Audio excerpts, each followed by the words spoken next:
and welcome back to the SRD Success Podcast. I'm your host, Domi. Today we're starting a 3-part series all about lead magnets. At the end of this series, you'll have all the knowledge and ideas you need to create lead magnets that actually work. Plus, if you stick around until the end of the series, we'll give you access to our list of free resources you can use to build the perfect lead magnet. So, what are lead magnets? Have you ever done an internet search for something you were really interested in, clicked on a page in the results, and then went to that page, and when you got there, they were offering a webinar, checklist, or ebook that you wanted for free. So you happily gave them your contact info, including your email address, so you could receive said webinar, checklist, or ebook.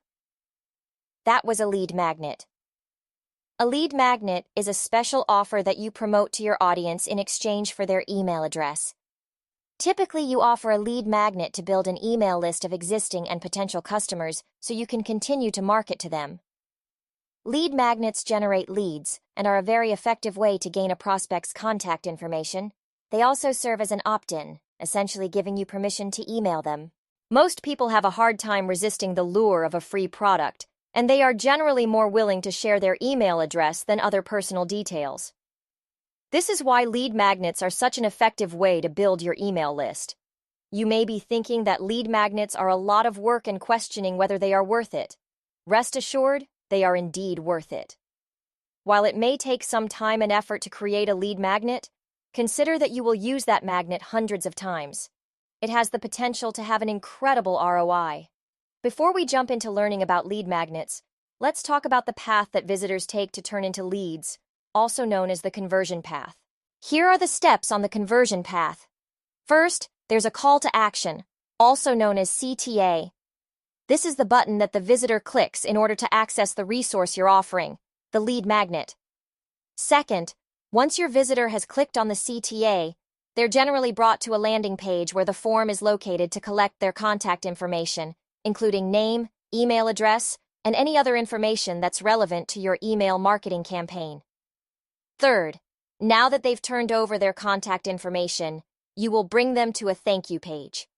This is where they will get the information on how to access the resource they've just signed up for.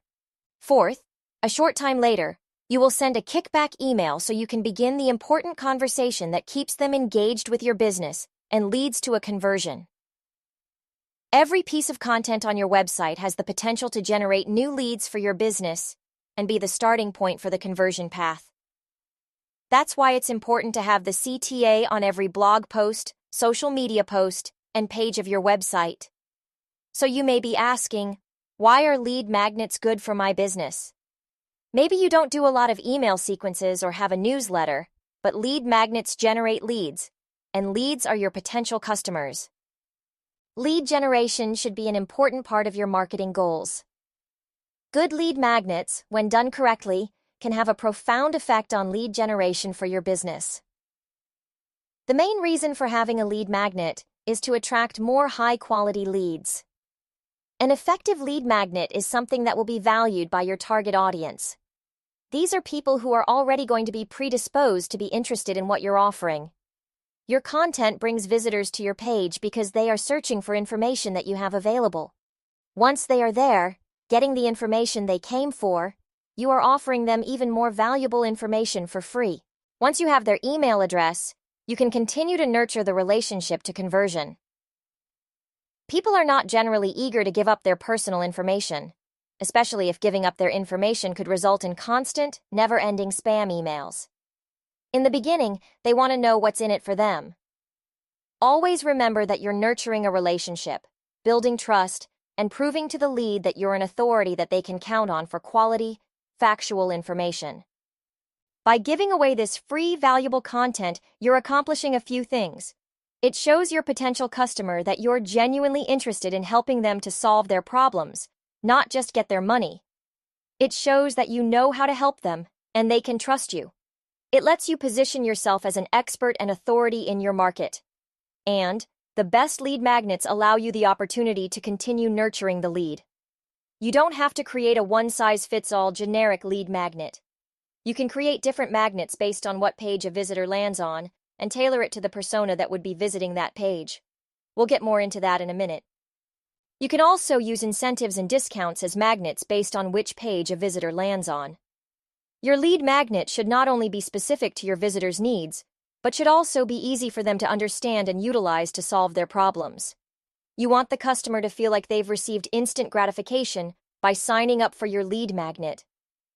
This is how you can demonstrate the inherent value it provides.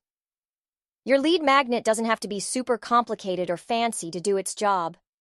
If you're just getting started, keep it simple. There are essentially 4 things that make a great lead magnet. First, it offers value to your customers. A lead magnet has to give the customer something of value if you expect them to give up their email address to get it.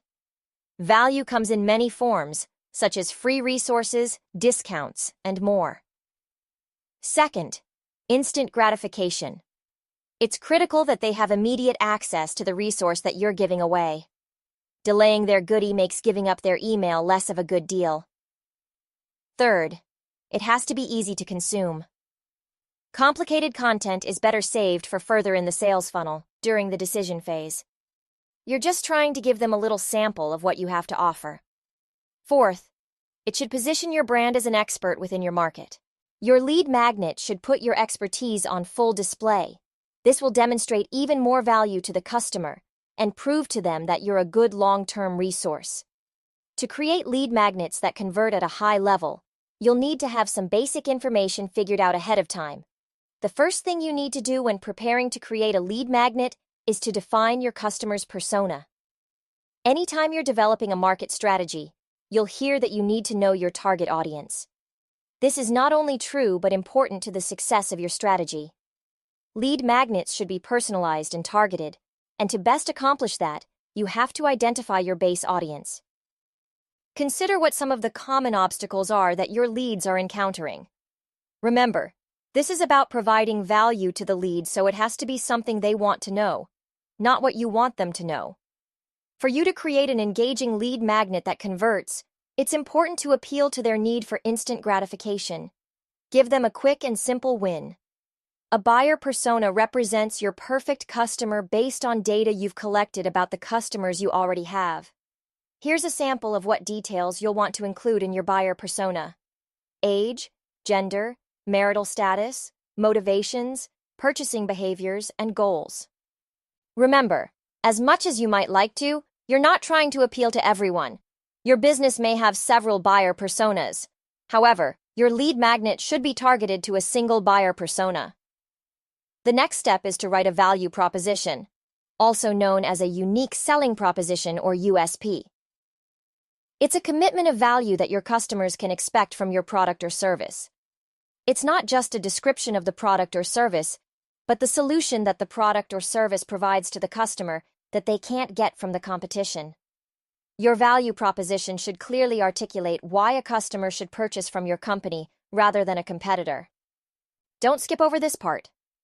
It's one of the most important factors in conversion, and having a great value proposition could be the difference between making the sale and losing it. Your value proposition exposes the problems you want to solve for your customers and makes your product or service the solution they've been looking for. Keep in mind that we aren't talking about a slogan or mission statement. While those are both important elements of your brand strategy, customers don't generally base their purchasing decisions on them. The easiest way to write a value proposition is by using a value proposition canvas. It's a tool that helps you understand what your customers need and how your business can meet those needs. Check out the episode description for a free value proposition canvas template that you can use. The value proposition canvas has 2 main parts: the customer profile and the value map. We'll look at both, and to help you understand the concepts behind each section, we'll use Tesla, the electric car manufacturer, as an example. First, let's discuss the customer profile. It consists of customer jobs, customer pains, and customer gains. Customer jobs are the tasks, problems, or needs your customers have. Think of them as the goals your customers are trying to achieve. For Tesla, the customer jobs might be driving to work, looking successful, personal transportation, and the occasional long-distance trip. Customer pains are the frustrations or challenges customers face when doing the job. For Tesla, the customer pains might be accidents, scratches, an empty battery, lots of charging, or being laughed at. Customer gains are the hopes or requirements your customers have for your product or service. For Tesla, the gains might be how far the car can travel on a single charge, also known as the reach, the charging time, status, brand recognition, safety, design, and speed. The second part of the value proposition canvas is the value map. It consists of products and services, gain creators, and pain relievers. Products and services are what your business offers that the value proposition is built around. These are the products or services you're trying to promote. For Tesla, the products and services might be the Model S, a 3-year battery warranty, and 60 to 85 kilowatt-hour batteries. Gain creators are the features of your product or service that help customers achieve their goals or make their lives better. For Tesla, gain creators might be a big touchscreen, focus on design and style, 0 to 100 kilometers per hour in 4 to 6 seconds, 350 to 450 kilometer reach. Pain relievers are ways your product or service solves customer problems or makes their experience easier. For Tesla, pain relievers might be 5+2 seats, the highest safety rating, half charged in 30 minutes. Be sure to grab the free template from the episode description so you can see all of these examples laid out on the value proposition canvas and have a place to fill in your own. Once you fill out the canvas, you can see how well your product or service matches what your customers want. Imagine you're in your customer's shoes to understand why they would choose your product. This helps you create a strong and clear value proposition by focusing on their specific needs and benefits. The final step in preparing to create your lead magnet is to analyze your competition. In the ever-evolving landscape of business, understanding your competition's strategies is not just advantageous, it's essential. By analyzing their moves, you unlock a treasure trove of insights that can help you carve out your unique position in the market. Your competitors' strategies reveal their strengths and weaknesses, potential gaps in the market, and emerging trends that you can capitalize on. This knowledge allows you to differentiate your offerings, ensuring they resonate with an untapped or underserved buyer persona. While your competitors might focus on a particular segment, you have the opportunity to cater to those they overlook or undervalue. Whether it's targeting a different age group, geographic location, or niche interest, aligning your strategy to meet the needs of these groups can open new revenue streams. For example, if a competitor predominantly targets millennials with eco-friendly products, you could channel your efforts toward Gen Z's increasing demand for sustainable yet tech-oriented solutions. This not only expands your market reach but also reinforces your brand's identity as a forward-thinking and inclusive entity. Moreover, using your competition as a learning tool doesn't mean merely emulating their tactics. Instead, it's about innovatively adapting successful elements to suit your own business context. For instance, if a competitor has gained traction through influencer partnerships, consider how you might expand this concept by collaborating with micro-influencers or working directly with consumer communities. These personalized connections can strengthen brand loyalty and foster a sense of belonging among your buyers, which larger, less flexible competitors might find challenging to replicate. Ultimately, while the goal is to outperform your competition, the journey to achieving this is enriched by the lessons you gain from their strategies. Every competitor action observed gives you a chance to refine your business acumen and evolve. This mindset not only keeps you agile and relevant, but also propels your business toward sustainable success, creating offerings that not only meet, but exceed customer expectations. That's a wrap for this episode. Come back next week for part 2 of our 3-part lead magnet series. And remember, stick around until the end of part 3 to get access to our list of free resources you can use to build the perfect lead magnets.